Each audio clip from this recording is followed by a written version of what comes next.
Welcome. Wait, what do I even say? I don't even know. That's perfect. Yep.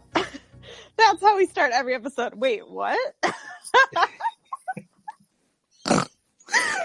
Yes! We've got the snort. First snort of the podcast. Let's go, baby!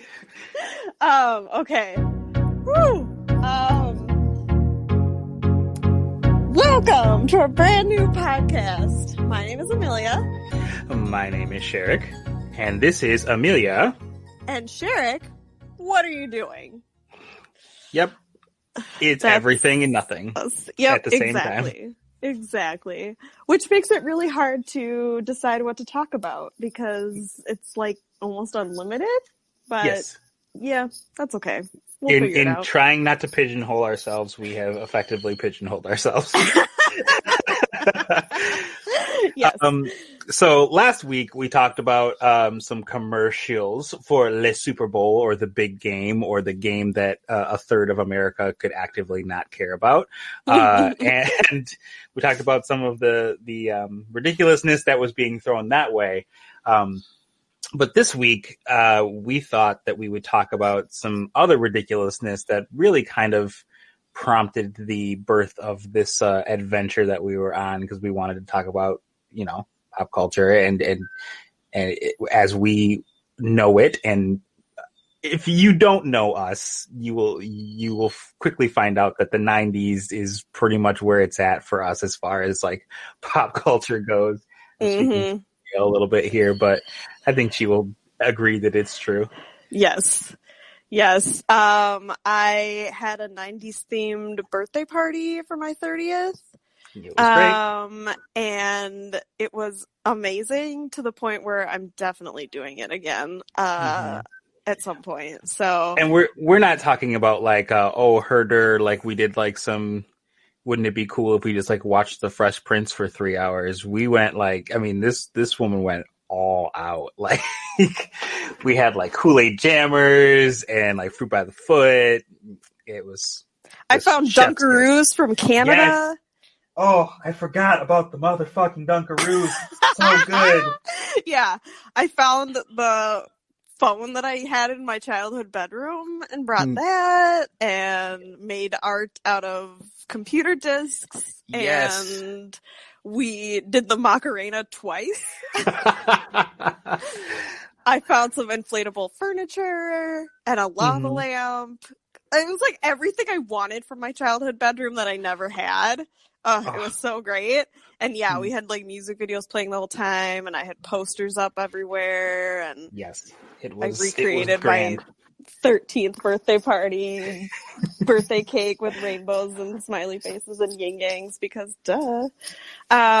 Yeah, it was the best. And Sherrick dressed up like Fresh Prince, and it was chef's kiss good. So if you didn't figure it out, we're talking about something from the 90s. In specific, we're going into the weirdest songs of the 90s. Yes. We're not going to make this into a BuzzFeed article, which is like, this song was weird because I didn't understand it. Like, no. We're going to try and break down. We made a list of the weirdest songs of the 90s that we thought were just actively bizarre, and we're going to talk about them. And there's a little bit of overlap on our lists here, but before we get to that, Amelia, how was your week? It was good. Tiring, but good. On Monday, so I am helping a friend run for office, and so we had a kickoff party for her on Monday, and I actively hate that kind of thing, but it's helpful when I'm quote unquote working at an event like that, because then I don't have to like mingle and try to talk to people. I just sit behind the sign-in desk and like ask people to sign in, and then I take their money because I mean it's a fundraiser. So yeah, so that was good. Tiring but good. And then yeah, there was 5 hours of The Bachelor this week, so that was a lot. That was almost too much. Which I have been known to say that I would watch like an unlimited number of hours of The Bachelor, but this season is not great. So that was a lot. How about you? How was your week? Yesterday, I did something that required me to sign an NDA. So that's cool. Yep. Can't talk about it. Maybe we'll revisit it in a couple of months. But for now, can't talk about it. So, Can you say that it's an acting thing? It is an acting thing. I had a lot of fun. That is all I'm allowed to say. But one of the things that when we were on set is like, hey, if somebody stops you on the street and is like because part of we may have been outside. It was like, hey, we were not allowed to say what we're doing. So like people, if anyone were to come up to us and be like, hey, what's going on? We were supposed to shrug our shoulders and say, we don't know. Gotcha. Yeah. No, I just wanted to clarify that it was like an acting job and not some sort of like CIA type situation or whatever. Can't clarify that actually. It could have been either. I suppose. Even though I've already clarified it. Nope, it could have been either. Oh man. I found out officially that I'm going to C2E2 coming up at the end of the month, so that'll be neat as well because I've never been. For those of you who don't know, that's the Chicago Comic and Entertainment Expo. So there's the 2 C's and the 2 E's for you for C2E2. So yeah, pretty good time. Yeah, that sounds cool. I did want to bring up as a follow-up because I thought this was so wild. We were talking about the death of Mr. Peanut on our last episode, and I did not see any of the commercials for the Super Bowl. I did not watch. I don't know if you'd have or did. No, not at all. But we were talking about how Planters changed Mr. Peanut's his Twitter account to the estate of Mr. Peanut, et cetera, et cetera. It turns out that this was a massive cash grab, believe it or not, because, and I don't know if you have followed up on this at all, Amelia, but I was listening to someone on Twitch and they brought it up, and then I did a little research into it. The commercial was about the rebirth of Mr. Peanut. He died for the sins of Wesley Snipes and the other guy I can't remember the name of. Matt Walsh. And thank you, Matt Walsh, and he has risen again, but he has risen again as, and I wish I was making this up, Baby Nut. I did hear something about this, that like somebody who did watch the Super Bowl was like, oh, Mr. Peanut died, but now there's a baby Peanut. And I was like, what? But I did not follow up on it. Mm-hmm. I don't know how I feel about this. I'm a little bit disappointed, if I'm being honest, that I sort of loved that he like died this heroic death, and then like, what's next? And it kind of cheapens it too, because he's like, I'm 100-something years old. I don't really care. I'm gonna be back in like, a couple of days. Right. Very Jesus analogy. Yeah, but it also makes me think of Groot from Guardians of the Galaxy. Mm-hmm. And I'm just like, okay, we've done this. Can we do something different? But not only that, Amelia. But no. Okay, so let's put the elephant in the room just aside for a second. Mm-hmm. They clearly were like, Baby Yoda is like the greatest thing since sliced bread. Let's capitalize on that because it is obviously.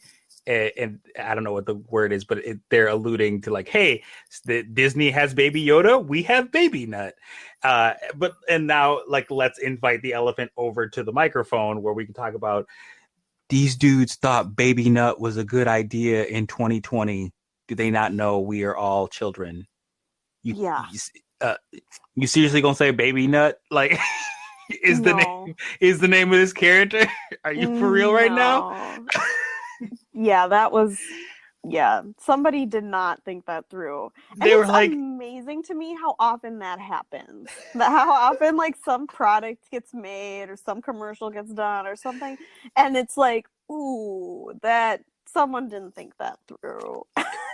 or they did think it through. The memes will be hilarious, and it's like, see, you can't try and hedge your bets on that, homie. It's always going to backlash. It's always going to backfire on you. You can't like curve into a meme. The meme will not become what you want it to become. So right, yeah. So yeah, I just wanted to cover that because Baby Nut. No.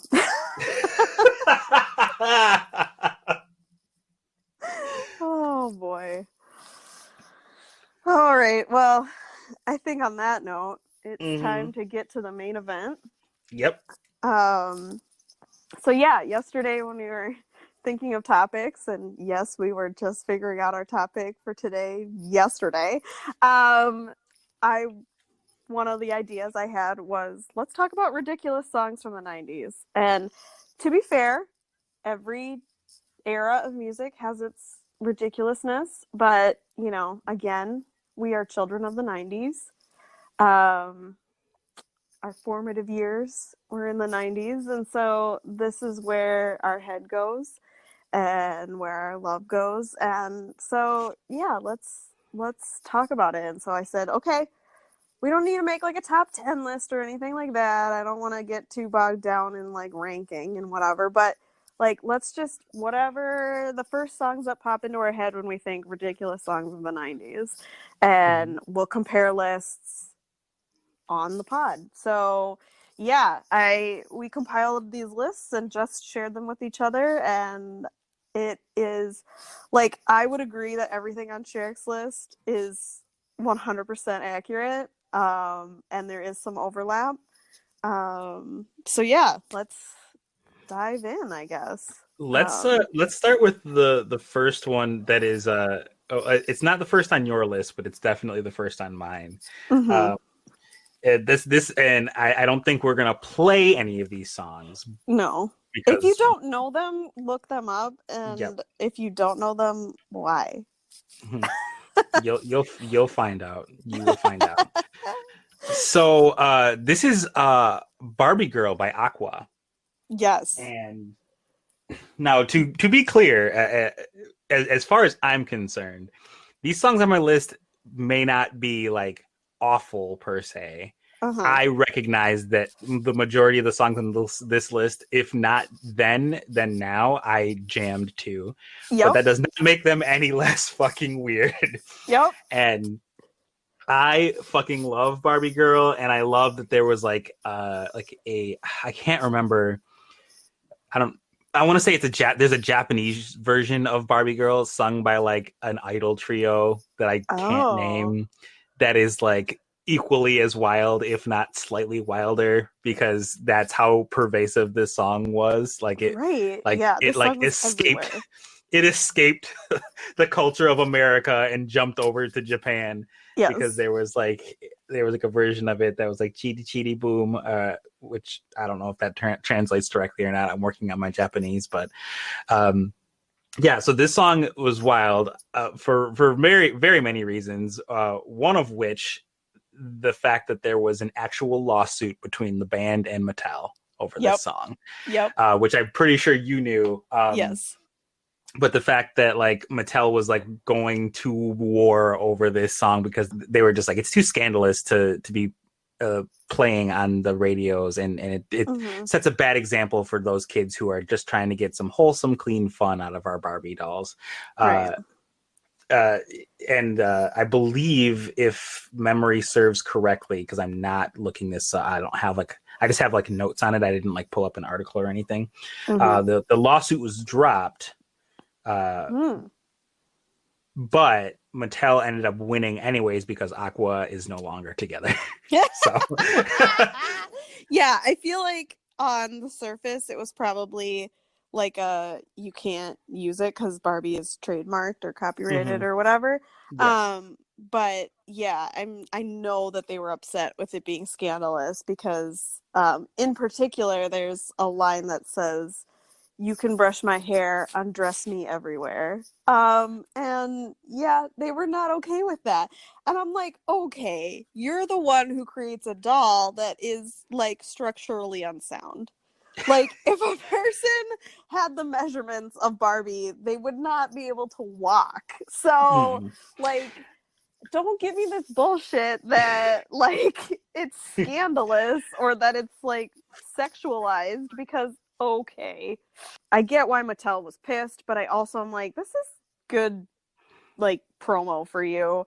And it's a ridiculous song, and Mhm. everybody loves it. So, like, it's one of those where it's like, is any press bad press? I don't know. So yeah, so But there's Barbie Girl, yep, which yep. still if all of a sudden it started playing at like a, I don't want to say disco because that makes me sound older than I am, but like if we were like At like out a at a club or club, something, yeah. or like we were out in a place where you could ice skate or roller skate, and that Uh-huh. song started playing, I would know the majority of the words and I would Oh, be totally for into sure. For hitting it. sure. The other thing is that this song made me buy the whole album.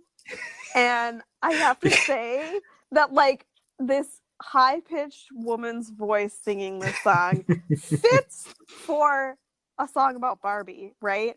Yes.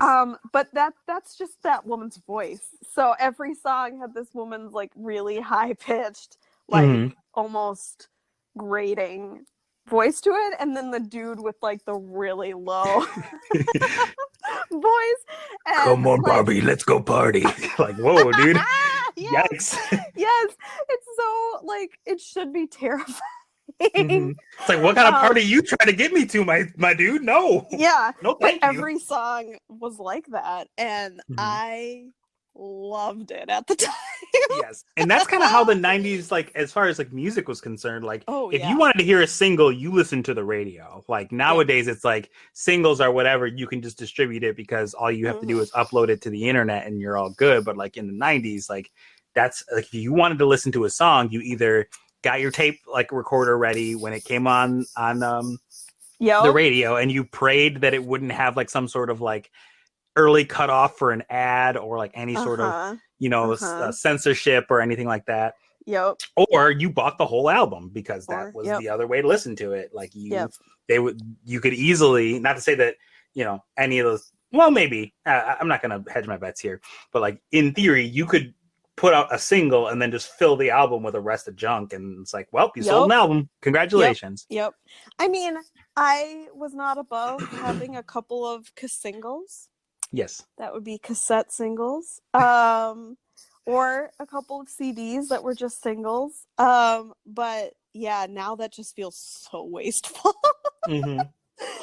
Okay, so when I first thought of this topic, and the first song that popped into my head when I was starting my list was Mambo Number 5, which is samples a very old, like early 20th century, like jazz swing song. Like the music Mm-hmm. is from that basically. And then this fucking dude like comes in and just sings about women.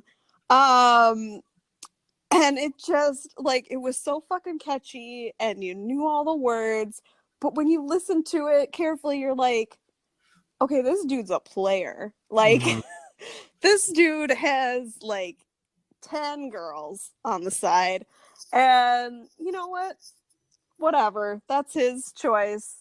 But it feels really dated and sexist now. But Mm-hmm. at the same time, if it came on right now, I would jam probably. Like I just cuz it's energetic, and yep, it was also pretty pervasive there for a while.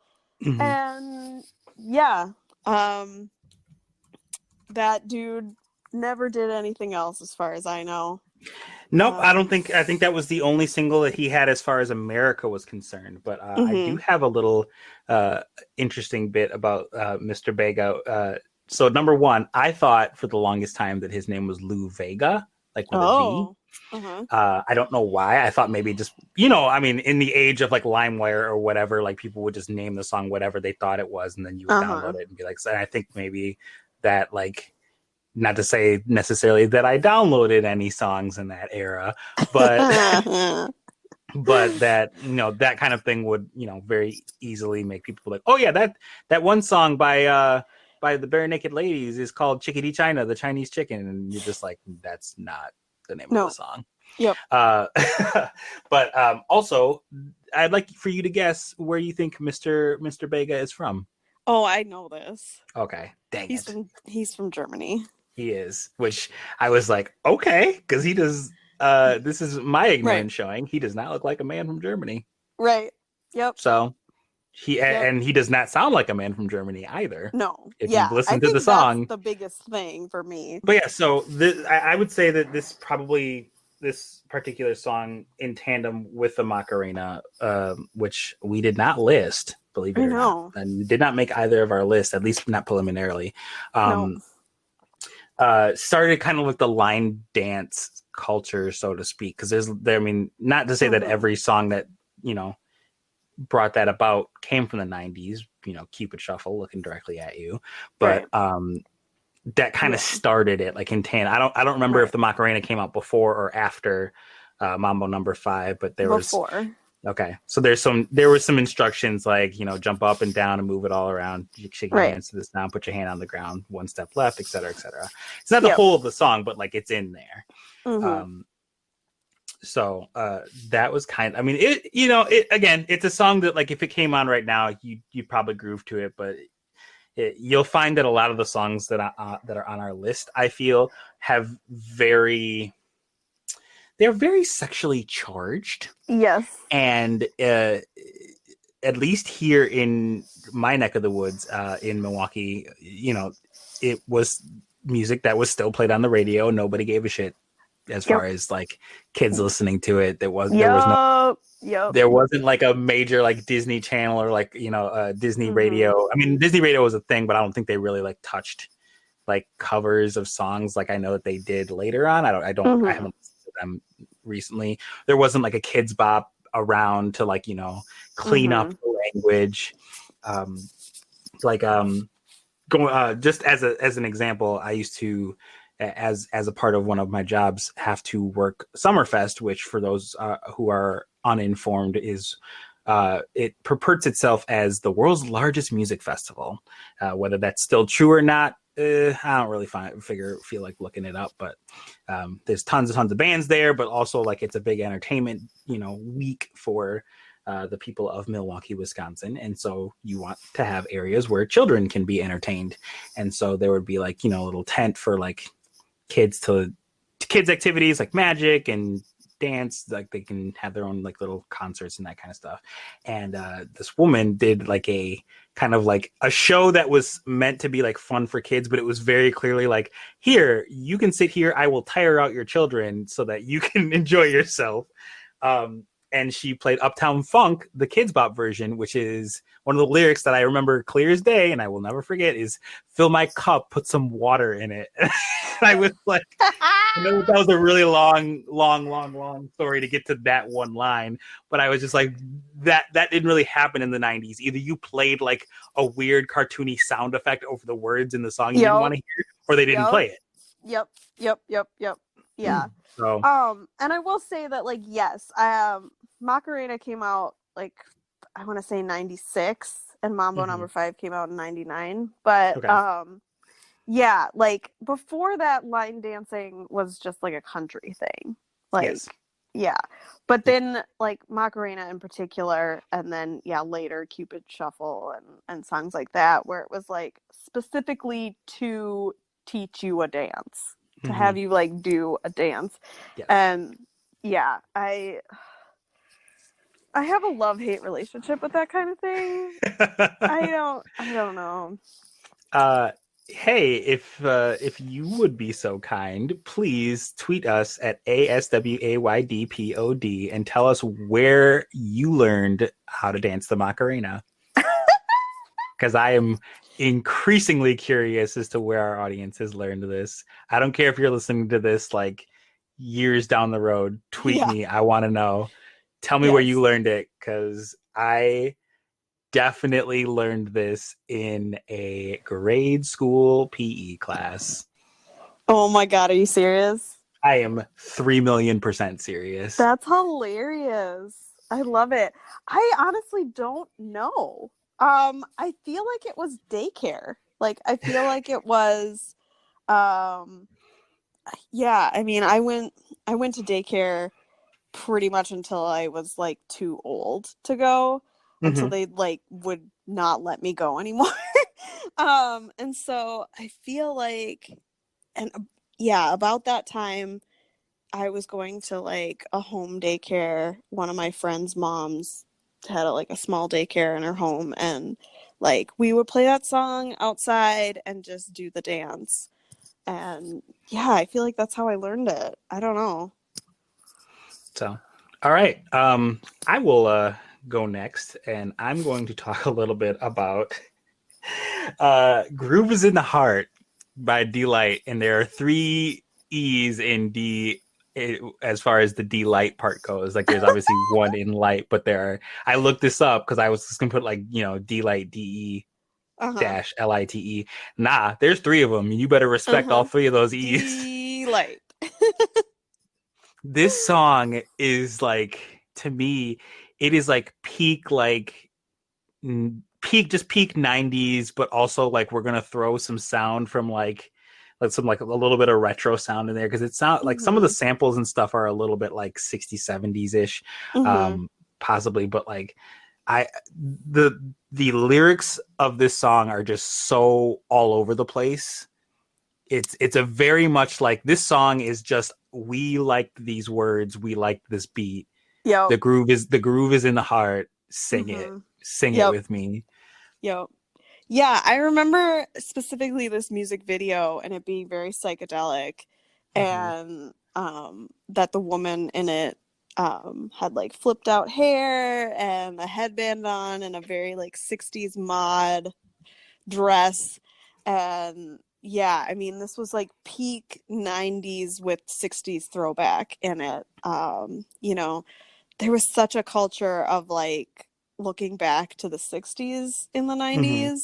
90s. I mean, I was a hippie like at least twice for Halloween, which, like, to be real, my costume was nothing like what an actual hippie would wear. But you know, you also had to deal with North Dakota winters, so costuming wasn't exactly Right. super easy. But I do remember how my mom taking an old pair of jeans, cutting up the seams, and putting in a rainbow fabric to make them flare.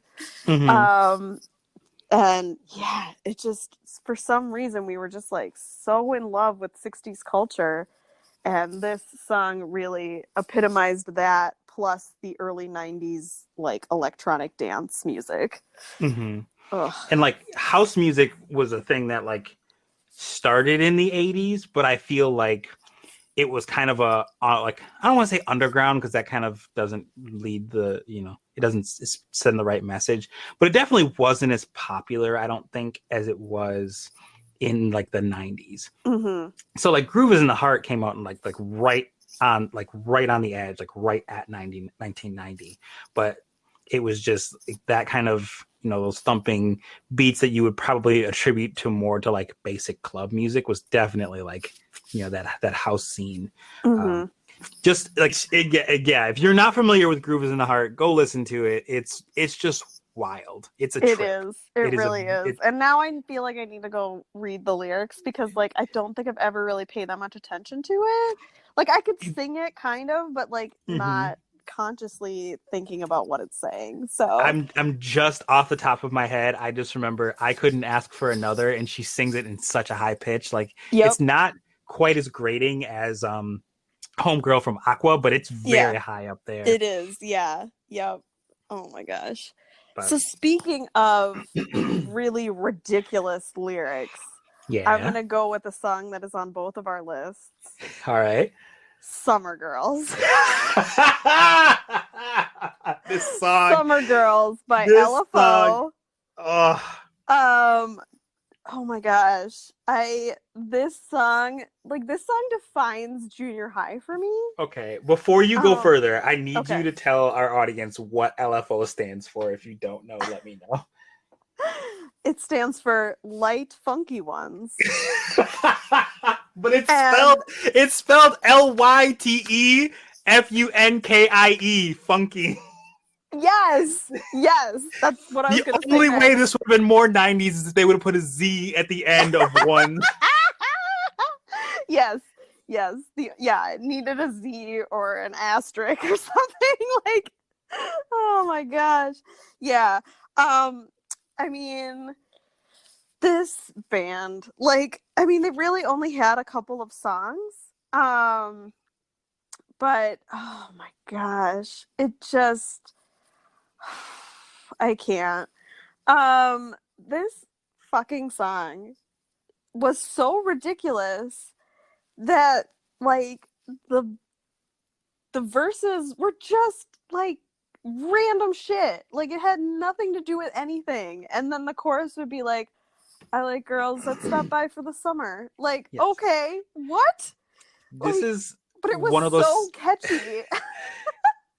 I feel like I still know some of the lyrics, and I feel like this is like the first song which I could like, and it's there were probably songs that preceded it in this regard, but like one of the first songs that I could actively be like, there was some product placement right there. Like, oh yeah. They talk about Abercrombie and Fitch. mm-hmm.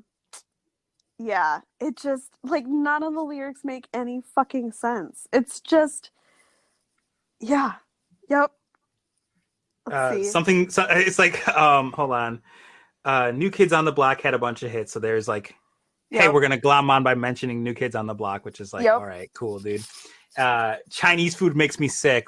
Why? Okay. Can you go into detail for that, please? No? Okay. And I think it's Fly Where Girls Stop By for the summer. Yeah, for the summer. I like girls that wear Abercrombie Fitch. I'd take her if I had one wish. No. Could your wish be for some confidence, my dude? Because you could probably just go say hi. Like, right. Yeah. And then it was also sort of rapped a little bit. And like, oh, these poor white dudes rapping. Mm-hmm. Oh, rap rock in the 90s. Ooh, yeah. Yep. Oof. Yep. I did not mention this song. I feel like this is as good a time to bring it up as any. But one of the songs that I refused to put on this list because I didn't want to talk about it for longer than like 30 seconds was the cover that Limp Bizkit did of Faith by George Michael. Oh God, I don't know this, and I please don't want to. I was gonna say, please listen to like 30 seconds of it. Not just now. Enough to know it's just terrible. Enough so that you can feel it. Because like, for those who don't know, Limp Bizkit was like, it was like rap rock, but also kind of like they wanted to be like new metal. So there were parts where they would like do what would now be like screamo almost, because Fred Durst would be like screaming lyrics. And so there's a bit where Fred Durst is literally screaming the lyrics to Faith by George Michael. No, I like all of you too much to try and imitate that. So yeah, that's for what that's worth. Oh, that is awful. So anyway, back to the light funky ones. Oh God. Yeah, I specifically remember this kid in junior high would just sing this song all the time, and I was a little bit in love with him, so I was totally into it. But yeah, what a stupid song. All right, from one wild song to another, let's talk about Dumps Like a Truck. Guys, like what Okay, so here's a small segment called Sherrick's Embarrassing Corner. I definitely had a short phase where I really, really, really wanted to dye my hair silver like Cisco. I thought it was the coolest fucking idea in the world. I did not go through with it, but for those of you who don't know, Cisco for a long period of time had very short hair, and it was all silver. Yep. Just straight up. Yep. Just like peak silver. Yep. I do remember that. And this was a song that was played at many a grade school dance in my day. Right, which is frightening. I mean, it is, as you said, dumps like a truck. Yikes. Which could mean a couple of things. It could, but it definitely meant something. Yeah. That booty. Yep. This was like the 90s was the time in which we as African Americans dragged the rest of the world into liking butts, because because between this song and another one that we'll get to, There was a lot of Mm-hmm. mention of the booty in the Mm-hmm. 90s. So basically, there, as I understand it, and I feel like I could be making this up. Maybe it's a different song of Cisco's, but I Mm-hmm. feel like there's two versions of the Thong Songs music video. Oh, But I could be wrong. It could be one of his other songs. I can't remember. okay. Um, but Oh, like, yep. Nope. Alternate version with Foxy Brown. okay, yeah, I was gonna say I felt like there was one another version of it, but like this music video was wild because it was like Cisco was doing like gymnastics. There was a bit where they were dancing on a beach, and every time they would like swing their leg out and stop, like the whole camera would shake. Like they just like literally shaking the earth. They're like, "We love butts this much!" Boom! Like Yep. there Oh, was like some laser effects. Go on. oh no, I was just gonna say, like, I'm looking at Wikipedia right now, and this sentence just okay. The whole video, consisting of cuts between Cisco and barely clad women, drew criticism as it was accused of exploiting women as sex objects and was credited for starting a new wave of booty videos. So I think it is safe to call Cisco the granddaddy of booty videos. Yup. Like booty videos. Like what? Mm-hmm. I can't. But also, not only were there two versions of this music video, Mm-hmm. um, and the second version was done for the Nutty Professor too, the Yep. clumps. But there's also a 2017 remake. Are Cisco you remade the song and music video in 2017. are you fucking kidding me right now? No, no. I okay. The Well, I video know can what be I'm doing after seen. after we're done Yeah, here. right? The video can be seen on YouTube and World Star Hip Hop with the video in its first week hitting over 1 million views. Oh my god. Oh my god. Oh my god, I can't. Yeah. Oh, you know what? This Hmm? song was released in 2000. It doesn't even count. Oh no! I could have sworn it was 1999. I Okay, know, I right? goofed up. Never mind. To pretend we didn't talk about it. No, we're leaving that in because it was February of 2000. Oh, Close hold enough. on, hold on. So okay, hold on. Let me do some research here. I'm put the hacker gloves on. Okay, Thong Song was recorded. Okay, so the song it was released as the second single from his 1999 debut album. So it's on the 99 album, but it was Oh, released okay. in But the single 2000. itself wasn't released until 2000. Whew! Okay, I thought Okay, I we was good. like, We well, I good. ruined everything. We good. Again, it was on both of our lists, so it wasn't just you. And to be fair, like the year 2000 was a weird time, okay? Yes. Like It also, yes. We can get 19 it we can get yeah. it at another time. Yeah. But I feel like 1998 to about 2003 was like kind of its own mini like era. But this yeah. Oh, yeah. I mean, I think it's interesting that this song is like credited for starting a new wave of booty videos because like Baby Got Back was a lot older than that. why don't we start talking about that Let's one just because segue right into that right one. into it because literally Baby Got Back has a man rapping on a large, like basically he's just standing on a, or either he's in front of or on giant ass cheeks. Like Yep. Yep. Yep. And you, it's just, I mean, the song itself is so ridiculous. I can't believe that we all like got behind, pun intended, this song about asses. But at the same time, like it's so perfectly 90s. It's just so perfectly 90s. And like it is just so iconic, that beginning of like, oh my god, look at yep. her butt. If It you just grew up if you grew up at any time in the 90s and you heard some like Valley Girl accent say that, you knew exactly what the fuck was about to happen. Like, mm-hmm, don't care mm-hmm. how young you were, you knew what was happening. Yep. Yep. And like the just how much of the lyrics of that song that I still know is shocking and yet just beautiful. Mm-hmm.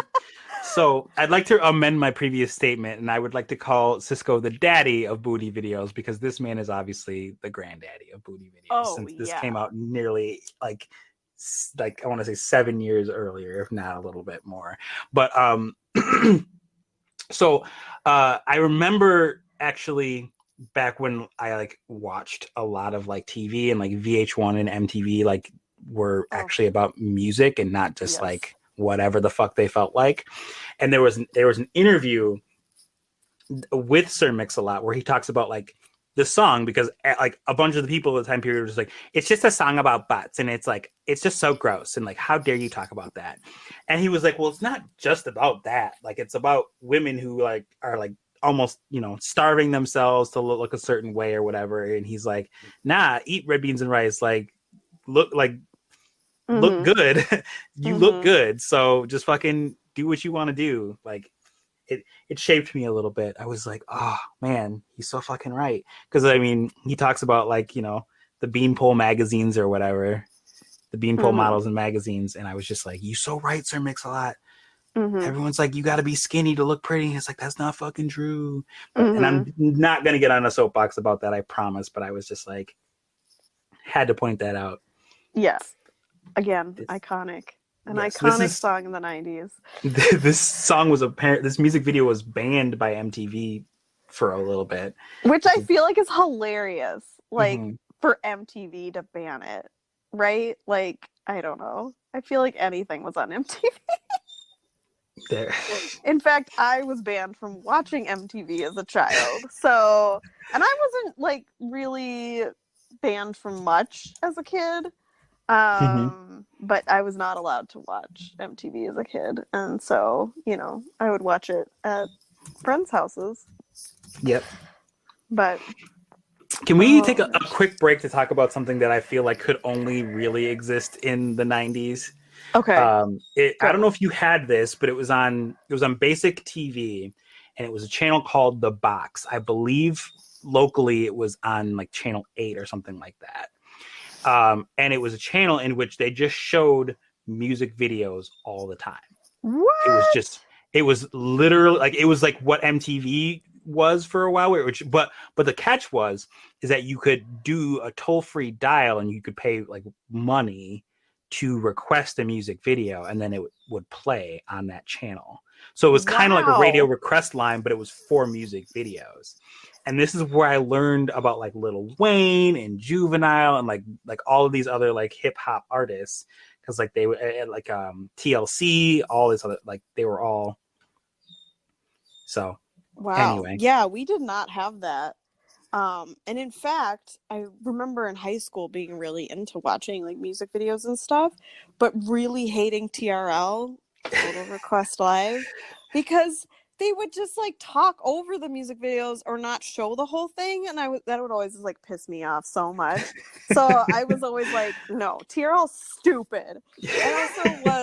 I also was a really annoying junior high school kid who was like, I don't like mainstream stuff.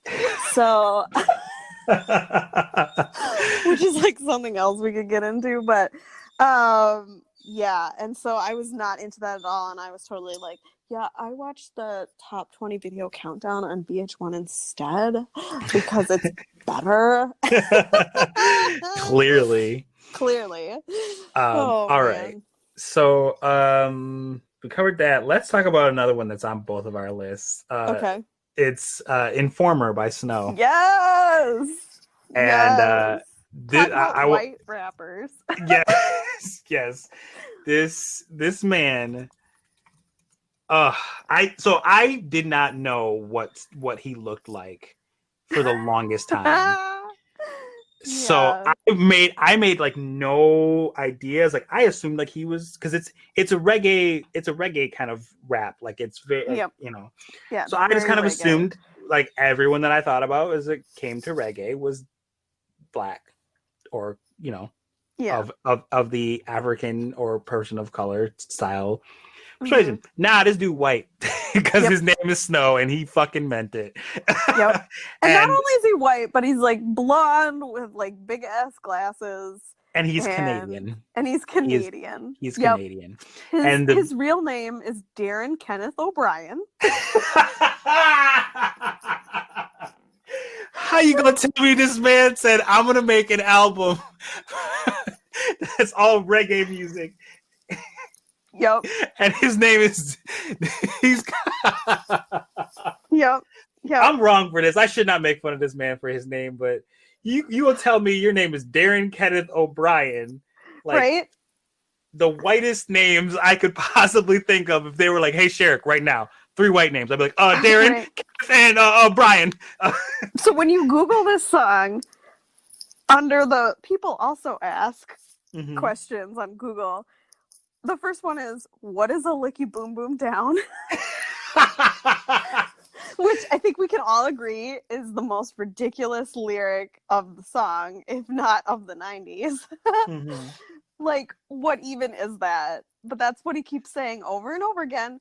But then the second question is Snow really Jamaican? Absolutely not. Nope, not at all. Not in the slightest. Not at all. Okay, so for reference to y'all, it was his biggest hit in the UK. It reached number 2. Okay. VHS has listed this song as number 84 on their 100 greatest songs of the 90s. Yep. And the third fact is, other than a licky boom boom down, I couldn't tell you a single thing about what this man is talking about. Informer. That's it. A licky boom boom down. That's it. That's the whole song. But allegedly, it's about being wrongfully accused of stabbing someone. I know. I just read that, and my mind is blown. Like, what? What? I need to go read these lyrics now because I have no idea what the fuck this song is about, but apparently it's about stabbing. This song is well known for the line, a licky boom boom down, as you eloquently put it, and for Snow's fast toasting and often inaudible lyrics, which makes me think of Sean Paul a little bit. Yeah. Because some of his songs, I was like, Sean Paul, you make some good music, man, but I don't know what you just said to me. Okay, so according to Genius, which, if you don't know, is the best lyrics website because it gives information about the song, not just the lyrics. It says Snow wrote this song while he was in jail, charged with 2 attempted murders. He ended up spending a year in Toronto's East Detention Center maximum security prison. After coming out, he met MC Shan and recorded the song. He went back to do another 8-month stay for aggravated assault, and it was during that jail stay that the song caught on. So great. But yeah, the first few lines. What's up, man? Hey, yo, what's up? Yeah, what's going on here? Sick and tired of 5-0 running up the block here. Ooh, I don't hear none of that. 5-0. 5-0. 5-0 I'm familiar with because that's some slang that I would use back in the 90s. I know. But it just, like, I don't know. You read these lyrics and you just don't assume that it's this Canadian white dude. But, like, now I need to know what happened with these attempted murders. Like, obviously he was not sentenced to life in jail or anything, so did he not do it? I feel like I need a Netflix docuseries about this. Some true crime shit about this. All right, let's move on. So I'll just kind of knock out the rest of my list. I had 100% Pure Love, which is weird, but not in a bad way at all, because Crystal Waters is the best. She is amazing, and will probably, if we are doing what we're planning, which is probably like a best songs of the 90s episode, she will definitely appear. This same song will probably appear on that list as well. Yes, because it's amazing. Like this was a jam. Like I love this song. I Want to Sex You Up by Color Me Bad, another song in the 90s that they would willingly play on the radio. And it's like, this song, like, it could get you in the mood for fucking, because it's kind of what it's about. Right. Like, I find it so ridiculous because, like, okay, I mean, I was not anywhere near being an adult when this song came out, and I feel like I didn't hear it as a child, or maybe I did, but it didn't like connect in my brain until later. But like, was that a term that people used in 1990? Because like I don't feel like I've ever heard anybody say sex you up. I mean, I couldn't talk about it from the time that the song came out because it was 1991 and I was 4. Right, But exactly. Exactly. But like, but yeah, because like now, if you say it now, it feels like a reference to the song. And mhm. like you're saying it to be funny or whatever to reference the song. But like before the song, was that a term that people used? And that's where I it came from, because that that is is just so bizarre to me. that is a great question that I do not have the answer to, Nope. unfortunately. No. But yeah, so I that song is hilarious to me, and there are other ones that I'm sure that we're missing out on that kind of Oh fall in yeah. that same sort of color me bad era. Mhm. But the last Mhm. one that I mentioned is a song that I have never officially heard. Okay. It is just the song by the Crash Test Dummies, and I vividly remember once I started listening to a little bit of it, uh, my guardian telling me about this ridiculous ass song that was on the radio, and it's like once there was this boy that like did this, that, and the other thing, and I was like, I don't know what this is, and I don't like it, so I'm not going to listen to it. Um, it's uh, it's just a fucking weird song. It's actually very depressing. And Mhm. the majority of the song is just the lead singer of the Crash Test Dummies just humming. Mhm. Hence the title of the song. But Right. it's like about a kid suffering in isolation. He has a physical abnormality. He's like injured in a car accident. His hair has changed from like black to bright white. And then in the second verse is a girl who refuses to change clothes in the presence of other girls that because of birthmarks. And the third is a boy whose parents make him come directly home after school because they're part of the subset of like people who go to church and they like are like shaking and jumping around, like it's kind of like a southern kind of thing, is like they're the Holy Spirit has entered their body and they're like jumping around, that kind of stuff. I don't know, Yeah, it's it's it's just like, a fucking weird song.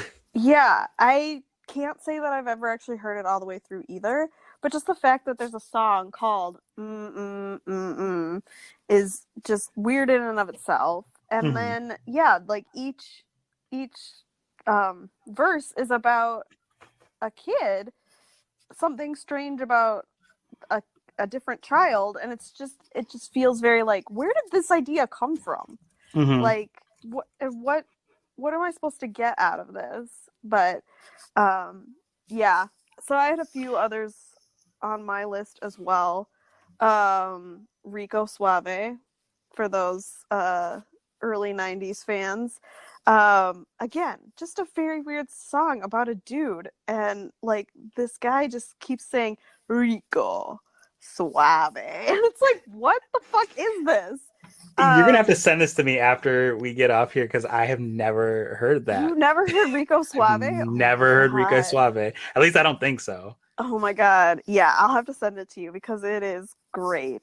And that's literally the only words of the song I know, is just this like Hispanic guy saying Rico Suave. Oh my god, it's so funny. Okay, anyway, the Humpty Dance, because Yes, again, that song is ridiculous. It's a jam, but like for the me, Digital Underground. the thing about this song is that it's called the Humpty Dance, and that his name is Humpty, um, and it's his dance. But the best part is the line "got busy in a Burger King bathroom." Which was again on the radio while we were children, Yes. uncensored. Yep. I mean, to be fair, if as a 7-year-old I heard lyrics "get busy in a Burger King bathroom," I'm not sure I would know what that meant. So, you know, I guess not terrible. I don't know. Um, and then like I love the song "The Next Episode" by Dr. Dre, which is not a weird song at all, I don't think, but it ends like the song ends, there's a pause, a pretty long pause, and you think that the song is over, and then he Mhm. comes back on and he goes, "Smoke weed every day." And it just like it just gets me every single time. I don't know Okay, why, because the that song is. ends and then that happens, and you're like, Mhm. what? That is definitely a part that was censored out because it was obviously very easy for radio stations to do so. So Right. like I remember as a kid being like listening to Kiss FM, which is still around, and I think there were other like V100 and stuff like that also played it, and so they would go hey hey hey, and then the DJ would come in and it's like no, you were supposed to let the song Right. Yeah. finish. Yeah. Yep. Yeah. That's what I remember is that So upset with you. hey, Nope. smoke weed every day. And it gets me every single time I hear that song. And Yes. then last on my list is How Bizarre. I Um, don't remember who. I don't know the artist of that one, but I know I exactly what you're talking about. yeah, exactly. You know the song. Yeah, I don't know who the Every artist is either. time I look around. All right, let's not get Yep. sued. Yeah. That's all you're getting. Yeah. But the thing about this song is that it has become like an inside joke for our friend group. I don't know Mm-hmm. if you're even aware of this, Sherrick, I am but not aware of this. I'm learning okay. today. So our friend Hannah told us one time about how she heard this song as a kid. It's from like the late 90s, so we were like early, like preteens. Mm-hmm. Um, and how she always heard it as Calpazon, which is not a word, but that's Okay, what she I think I heard. did know that bit, but I Okay. did not. I did Yes. not Yes. link that to this moment. Right. So all the time now we like we'll just use that as like I like a filler word or just Shout like out to Hannah. yeah, it just like something weird happens and instead of saying like, oh that's weird, we'll just be like Calpazon. That's amazing. Yeah, it's just so funny. And if we hear the song anywhere, we'll like, oh my god, you guys, I just heard Calpazon. It's so stupid. Um, yeah, what a weird song. I mean, makes sense because it's called How Mm-hmm. Bizarre. Yes. But it's like this just dude like talking basically. Like he's not even really singing. Mm-hmm. Um, and yeah, it was not surprising that that guy never did anything else. So Yes. So just to keep us honest here, the single was by a New Zealand musical group called OMC. okay. So there you have that. Yep. So if you thought that we left any incredibly bizarre songs off our list, please let us know. You can tweet at us, ASWAYDPOD. That's Amelia Sherrick. What are you doing? POD for podcast. We're there on Twitter. You can let us know in a review.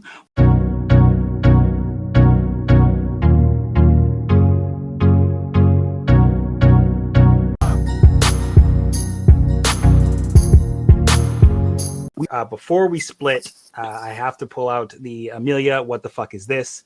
I'll try and make it. I'll try and make it quick. This is from Ask Reddit. This is a username Adventure84 asking, "What evil prank have you pulled off?" And I thought this is gonna be good. User Troyden responded by saying, "My mom's laptop wallpaper was a picture of her granddaughter. I copied the picture 100 times and made her wallpaper a slideshow of the same picture over and over again, so the file would change, but nothing would change visibly on the monitor. These pictures would change every 10 seconds. On one of the images, I painted a tiny little curly mustache on her. So randomly, for 10 seconds, my niece would have a mustache. My mom thought she was either losing her mind or had a computer virus, and every time the mustache popped up, it was gone by the time she tried to show everyone." I was like, what the fuck? I've actually seen this. So so I knew this one already, but that's okay because You did not know it was coming. yeah, I didn't know it was coming and I love this. Like on the one hand, I'm like that is so evil. Like that's just awful. And I want to know like how long did this person let this go on Yes. before telling their mom that they did this because like I could see how easily it would drive somebody legitimately crazy. Mm-hmm. So I could see it being really funny for like a day, and then like having to like say something about it.